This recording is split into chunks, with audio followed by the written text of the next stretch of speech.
Hello po mga kababayan, si Dante Maratillas, Bicolano vlogger, broadcast journalist from Albay. Direkta na pong inakusa ng pananabutay si Harry Roque.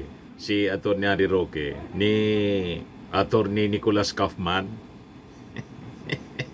Hindi lang misinformation, mga kababayan, kundi sabotage. Ang akusasyon, sinasabotay daw yung kaso mismo. Sabi ko sa inyo, nasiraan na ng tuktok itong itong si Atty. Harry Roque, nasiraan na po ng tuktok. Pinagtatabuyan, mga kababayan na ni Digong. Kasi nga po, napakakulit ni Atty. Harry Roque. Walang tigil po sa kadidikit. Alam natin kung ano yung motibo niya. Bakit? Dikit ng dikit sa mga Duterte. Yung personal din niya pong agenda. Kaya lang makikita po ninyo, pag wala na talagang pakinabang, pinapalayas na. pag may pakinabang pa, natural. Dapat laging nasa tabi. Pero pag imbis makatulong, wala nang pakinabang, namirwisyo pa. Yun na yung tingin, mga kababayan, ng kampo ng mga Duterte kay Atty. Harry Roque. Kaya minsan, kawawa man itong si Harry Roque. Kaya lang po, konsekwensya ito ng mga kabulastugan niya. What you sow, you reap talaga. Kung ano ang iyong itinanim, yung ay ang inyong anihin. Inaani na yung sumpa, mga kababayan ni Atty. Harry Roque.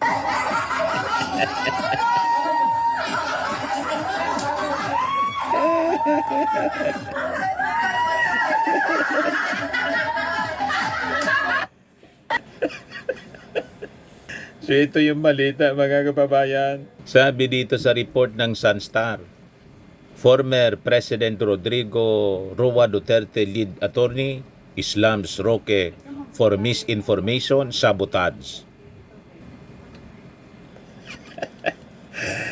Di ba, mga kababayan? Source daw si Harry Roque ng mga misinformation. Nakaabang kasi palagi doon. Doon na nakatira.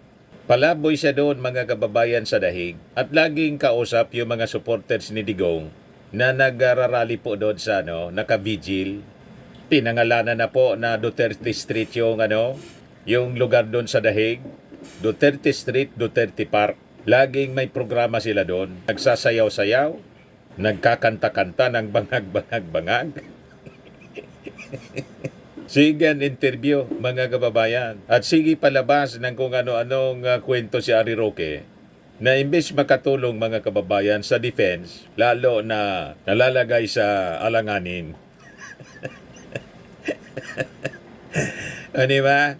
Daldal ng daldal kasi walang tigil sa kakadaldal si Atty. Harry Roque. Siguro para ilabas yung kanyang grabing stress sa buhay niya dahil sa mga nangyari kung saan inabol siya ng batas. Pugante, wanted si Atty. Harry Roque. Sabi dito sa balita ng Sunstar, International Criminal Lawyer Nicholas Kaufman, lead counsel for former President Rodrigo Roa Duterte, firmly denied accusations that his legal team was deliberately delaying proceedings at the International Criminal Court or ICC in The Hague, asserting that there was no truth to claims of stalling.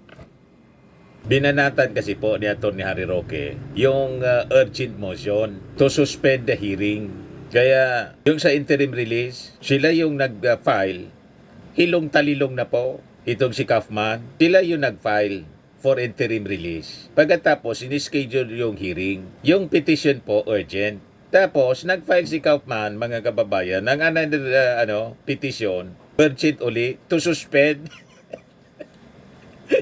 Labas agad, mga kababayan, si Atty. Harry Roque sa kanyang YouTube channel. Binabanatan si Kaufman. Ito na ngayon, nagkagulo-gulo na.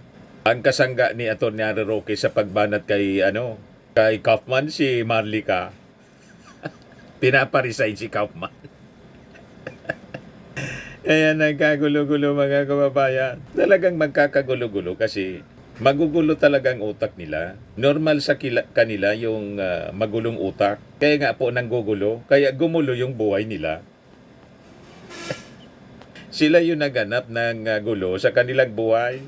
Sabi dito, in a written interview released publicly on July 29, Kaufman called out what he described as misinformation in sabotage coming from Duterte's former allies. At the center of his criticism was Harry Roque, the former presidential spokesperson and lawyer whose actions, according to Kaufman, could have put the defense strategy at risk.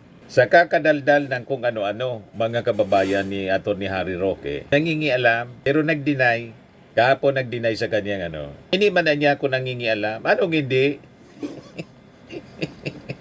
Sasabihin ba yan ni Atty. Kaufman kung di ka nangingialam? Kinikriticize mo yung mga strategy ni Kaufman. Hindi ka man parte ng legal team. Pero maganda, ituloy mo lang yan para masaya. Sabi ni Atty. Roque kahapon, kahit na niya kalad ka rin pa ako kasi pinapa-uwi na siya. Sabi niya ni Presidente, nirelay ni Kaufman, sabi niya ni FPRRD, umuwi ka na, ayaw ni Atty. Harry Roque. Maski daw kalad ka rin siya, hindi siya alis doon. Hanggat hindi niya kasama si Digong, si Tatay Digong niya. Matinding pangangailangan ni Atty. Harry Roque. Yung mga aksyon na niya ni Roque, sabi ni Kaufman, could have put the defense strategy at risk. Sabi ni Kaufman, I'm stalling nothing. I will not, however, pursue a request for something as fundamental as interim release when I have been prevented from accessing information which I believe to be crucial to obtaining that objective. Unfortunately, Anya, I cannot elaborate on the nature of the information that I require. I have, however, been seeking this information for several months and did not believe it conceivable that it would be so slow in forthcoming, paliwanag ni Kaufman. These delays are not attributable to the defense. Furthermore, I am not going to apologize for doing my job thoroughly, even if it is not at the pace required by others. All that counts is that the former president is fully informed and consents to his team's activity on his behalf. Siyempre, yung abogado naman po, hanap buhay nila yung ganyan, milyon-milyon ng bayad sa kanya. Mas maganda na maba yung panahon ng stay ni Digong dyan sa kulungan kasi pag hindi po, tapos agad yung kontrata. Gawa niya Mr. Maravillas, lalo kapag dumagdag sa bala sila. Pero normally talagang ganyan. Lalo yung mga makiperang abogado. Hindi naman lahat ganun. May mga abogado pong mabubuti yung kalooban na maski nga pro bono, di ba? Walang bayad dahil naniniwala sa kausa o sa taong tinutulungan. May mga ganon. Pero may mga abogado naman po na pera-pera lang. Hindi ko sinabi na ganon si Kaufman. Baka pinagdududahan na ni Atty. Harry Roque. Kasi gawain niya. Kasi gustong sumama sana as part of the legal team. Ayaw man po ni Sara. Ayaw daw ni Digong eh. Lalong ayaw sa kanya ni Kaufman. Kasi nakakagulo po. Nagmamagaling si Atty. Harry Roque palagi. Kung talagang magaling siya, bakit nahulog siya sa napakalaking problema, na-trouble siya? Kaya tama din yung advice sa kanya na umuwi na lang siya dito para harapin yung kanyang sariling problema. Hindi yung nangingialam sa problema ni Digong. Hindi man po, iniimporta yung kanyang tulong. Diba? Ang kliyente po, may karapatan na pumili kung sino yung counsel of his choice. Ganun po, karapatan yun. Unfortunately, hindi kasama doon sa pinili si Atty. Harry Roque kasi parang natanggalan na po ng tornilyo sa and I think wala nang papatol kay Atty. Harry Roque kliyente. Di ba? Sa minamanifest na kanyang pag-ugali at pananalita. Baka nga, pati eskwelahan, makabalik siya rito, magturo o kahit dyan sa abroad, Walang tatanggap kahit mag-apply siya. Inarinig ako sa kanyang vlogging na nag-apply siya. Ang pwede na lang niya na magiging source mga kababayan ng income, yung revenues niya, monetize naman siguro yung YouTube channel niya. Yun na lang. Sino ba naman ang papatol sa ganitong abogado? Matino pa ba yan, mga kababayan? Di ba? Sino papatol sa ganyang abogado? Nakakaya.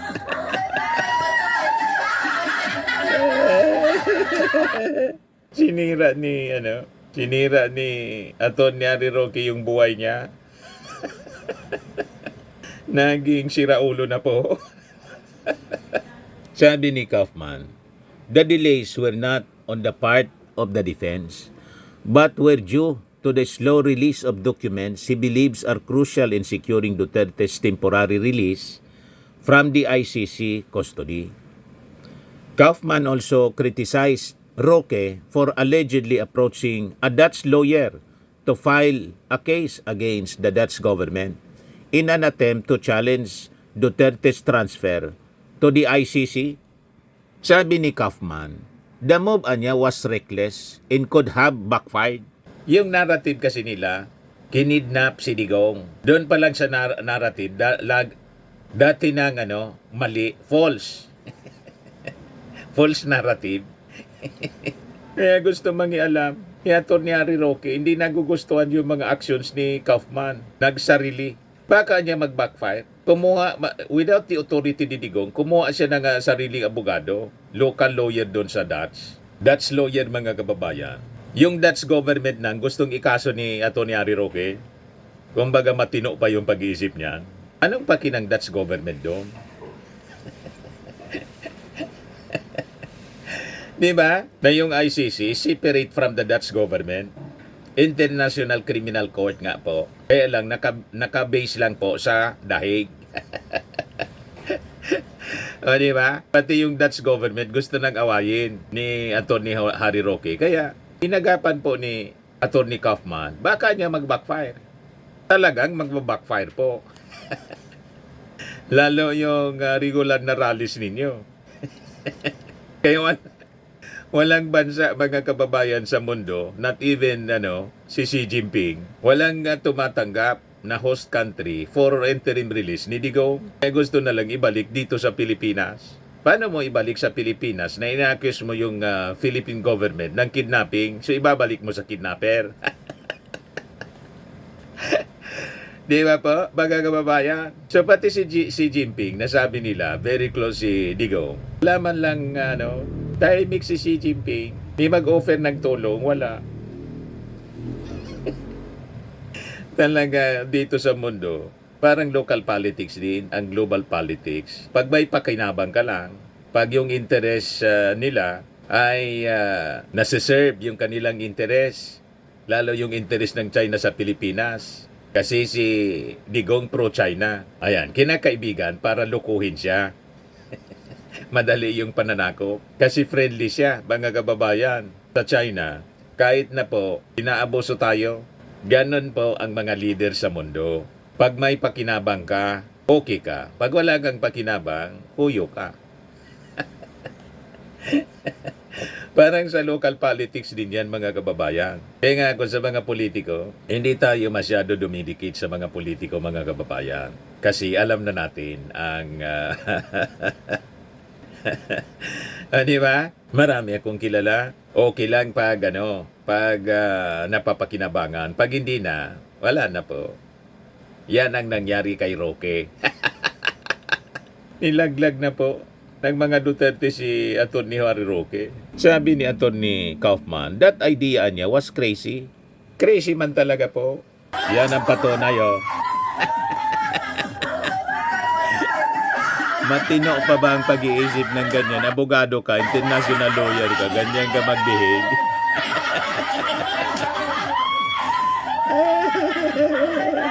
Tuwang-tuwa din yung mga nakapaligid sa kanyang mga DDS na crazy din.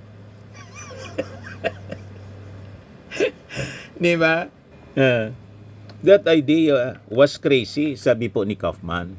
The release of the former president would require the cooperation of the Dutch government, something unlikely to be forthcoming if they are being sued. Ikakaso mo niya na kailangan nating makipagkaibigan sa Dutch government? Ikakaso mo? Kaufman added that the Dutch lawyer cut ties with Roque after learning that he had legal issues of his own. Nang malaman na pugante, yung kausap mo niya, pinag-aanap ng batas sa Pilipinas, pugante yan, baka niya madamay ka pa dyan.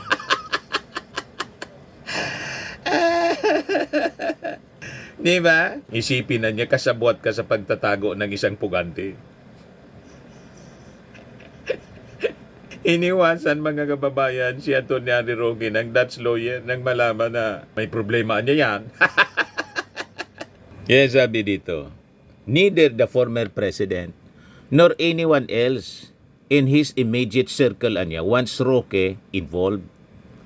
When asked about the defense strategy, Kaufman confirmed they will not be presenting any witnesses nor submitting an alibi during the upcoming confirmation of charges hearing set for September 23 to 26, 2025. Kaufman believes this legal theory called indirect cooperation, indirect co-perpetration pala, is flawed and not supported by credible evidence. Sabi niya, their approach will focus on showing inconsistencies in the prosecution's claims in the lack of direct evidence linking Duterte to the alleged crimes. There is no need for an alibi if the prosecution is not alleging the former president's direct involvement in criminality. That is not the prosecution case. The prosecutions cannot prove that the former president ordered a murder and has accordingly constructed a fantastic theory of indirect co-perpetration. Malinaw po yung mga autos naka-record sa mga interviews, pati sa mga official statements niya sa government TV. O, di ba? Kaya mahirapan po na makalusot, mga kababayan, si dating Pangulong Digong kasi yung ebidensya galing mismo sa bibig niya. Di ba pa? This theory entails the notion that crimes were committed by others, all of whom were subordinated to the former president's supposed domineering control. Sabi po niya, malinaw yung utos sa kanyang mga subordinates, lalo na kay Bato. Diba? O ngayon, ito yung sabi niya, sabi ni Atty. Harry Roque. Nagulat nga ako, nawindang ako sa nanggagaling yung kanyang mga napakaasim na mga salita. Dahil sa totoo lang, matapos ko siyang ma-meet at makahulubilo siguro ng mga 4 na araw nung kakarating lang namin sa Dahig, wala na kaming kahit anong komunikasyon at ni isang salita wala akong binanggit tungkol sa kanya. So para ang piling ko ngayon, siguro marami siyang pagsubok at humahanap ng masisisi. Hindi naman ako papayag na akong sisisihin dahil hindi nga ako naghimasok dahil ayaw ko masisi kahit ano man ang mangyari sa ICC. Naghanap daw ng masisisi si Kaufman. Hindi daw siya papayag na siya yung sisisihin kung ano yung mangyari sa ICC.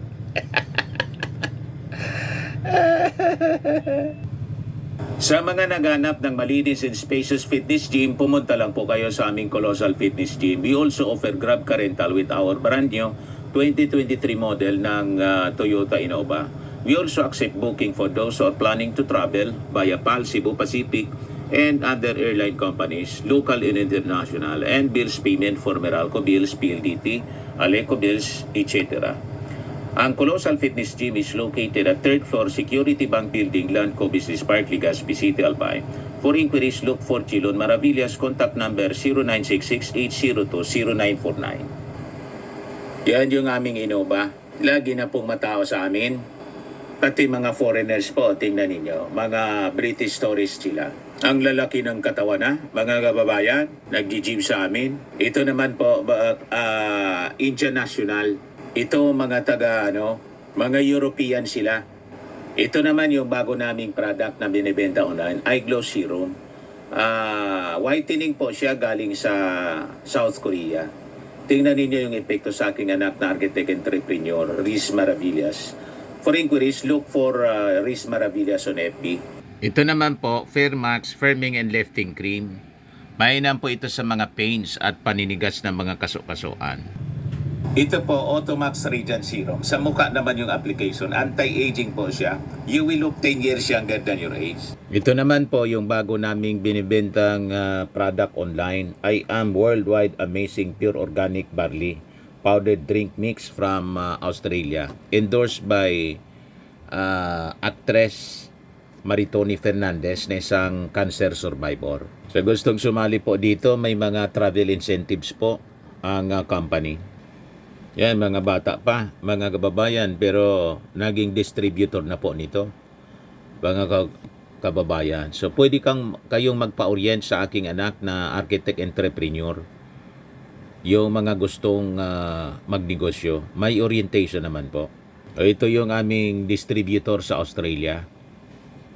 Marami kaming stocks po para sa mga orders ninyo. Ang mga health benefits niya po, boost immunity, improves digestion, enhances energy levels, packed with antioxidants, prevent cancer. For your business inquiries and orders, look for Riz Maravillas. Mag-message na lang po kayo sa kanya. Sa mga mahilig po sa imported bags and wallets, message na lang po kayo kay Ma'am Eileen Rosales, Eileen Closet, nakabase siya sa Amerika.